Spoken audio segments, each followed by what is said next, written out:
Shalom saudara yang dikasihi Tuhan, haleluya. Kembali kita siap lagi untuk beristirahat mungkin setelah kita beraktivitas sepanjang hari, atau mungkin saudara masih beraktivitas dan sibuk melakukan berbagai macam kegiatan. Saya mengucapkan tetap selamat beraktivitas. Kita akan kembali belajar firman Tuhan. Renungan malam ini tidak harus didengarkan pada malam hari tentunya, walaupun konteksnya saya selalu memberikan ini untuk malam hari. Kalau saudara mau dengarkan ini di pagi hari, siang hari, atau di waktu-waktu senggang, saudara silakan, karena ini akan membantu kita untuk mengerti firman Tuhan lebih baik lagi dengan renungan yang tidak terlalu lama, hanya 5-6 menit, sehingga ini seperti nuggets yang saudara bisa nikmati bite by bite, sehingga memperlengkapi kita sebagai orang percaya. Hari ini kita akan kembali belajar mengenai hikmat dan kebijaksanaan di sepanjang bulan Februari. Dan kita akan belajar mengenai orang bodoh membenci hikmat. Saudara, orang yang berhikmat itu tahu betapa pentingnya pengetahuan yang dia harus gali di dalam hidupnya. Tetapi orang bodoh seringkali membenci hikmat dan tidak mau belajar. Dan kita tidak mau ada dalam kategori orang seperti ini tentunya. Kita akan membaca dalam ayat hafalan kita hari ini, Amsal 1 ayat 22. Berapa lama lagi, hai orang yang tak berpengalaman, kamu masih cinta kepada keadaanmu itu? Pencemooh masih gemar kepada cemooh, dan orang bebal benci kepada pengetahuan. Coba saudara perhatikan, ayat ini mengatakan bahwa orang yang bebal, orang yang bodoh itu benci terhadap pengetahuan.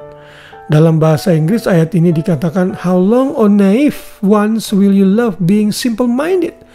And scoffers delight themselves in scoffing, and fools hate knowledge. Orang-orang yang bodoh membenci pengetahuan. Karena itu saya kadang-kadang secara manusia juga suka jengkel kalau saya ketemu dengan seseorang udah tahu tindakannya salah, sudah tahu perilakunya tidak benar. Begitu dikasih tahu, bukannya terima dengan baik, terima kasih, tapi malah marah, saudara. Dianggapnya kita ini musuh yang sedang memusuhi dia. Mungkin orang ini berkata, sudahlah, nggak usah peduli urusan saya. Kamu urus diri kamu sendiri, saudara. Saya percaya mungkin saudara pernah berhadapan dengan orang seperti ini. Tahukah saudara, orang seperti ini ya dianggap oleh Tuhan sebagai orang yang bodoh dan orang yang bebal.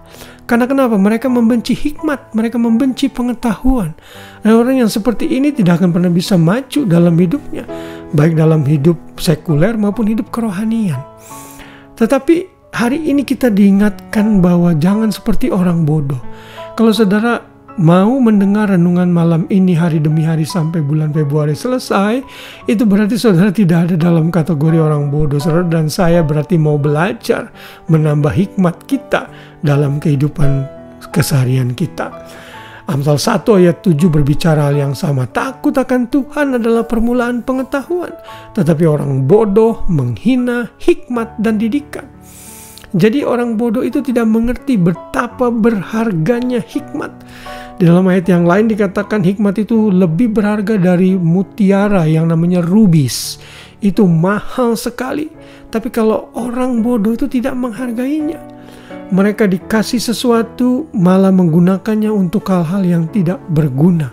Punya uang dipakai untuk berjudi. Tubuh yang Tuhan berikan dipakai untuk minum minuman keras, merokok, dan sebagainya. Dikasih tahu, diberikan nasihat, tidak menggubris. Kenapa? Karena orang ini adalah orang yang bebal. Orang yang bebal tidak akan pernah bisa memiliki pengetahuan.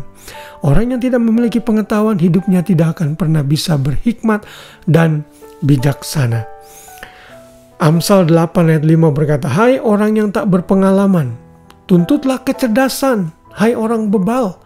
Mengertilah dalam hatimu. Ini satu dorongan yang sangat tepat bagi orang-orang yang merasa tidak punya pengetahuan dan minim pengalaman.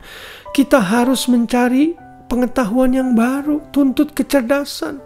Kalau perlu kita sekolah lagi di bidang yang kita geluti, sekolah lagi. Kalau kita perlu banyak baca buku, banyak baca buku. Jangan menghabiskan waktu untuk hal-hal yang tidak berguna. Lalu Amsal 10 ayat 21 berbicara hal yang sama. Bibir orang benar menggembalakan banyak orang, tetapi orang bodoh mati karena kurang akal budi. Saudara, banyak orang yang mati konyol dalam hidup ini karena mereka tidak mengerti betapa berharganya hidup itu. Mereka menyia-nyiakan nyawa mereka mungkin dengan kebut-kebutan, standing di motor lalu jatuh, akhirnya luka-luka bahkan meninggal. Ada orang yang menyeberang rel kereta api sengaja tunggu kereta apinya deket untuk menunjukkan, oh hebat ya, dia lari cepat dan sebagainya. Orang-orang seperti ini, saudara, orang-orang yang bodoh dan tidak menghargai kehidupan. Makanya dikatakan orang bodoh mati karena kurang akal budi. Saya berharap pendengar-pendengar renungan malam saya ini tidak seperti itu. Mari sama-sama belajar. Saya juga begitu. Saya sebagai hamba Tuhan, sebagai suami, sebagai karyawan, saya membutuhkan hikmat Tuhan. Dan mari jangan mengabaikan didikan dan nasihat. Sekalipun orang yang memberi nasihat itu orang yang lebih muda dari kita, yang mungkin dianggap tidak punya pengalaman, kalau itu baik kita ambil. Karena orang yang pandai mengerti betapa pentingnya hikmat, tapi orang bodoh membenci hikmat dan didikan. Kiranya renungan ini mengingatkan kita untuk mencari hikmat dan bersyukur kalau Tuhan sudah memberikan kita hikmat yang terbaik bagi kita. Selamat malam, selamat beristirahat. Biar kasih Tuhan menaungi kita semua. Shalom.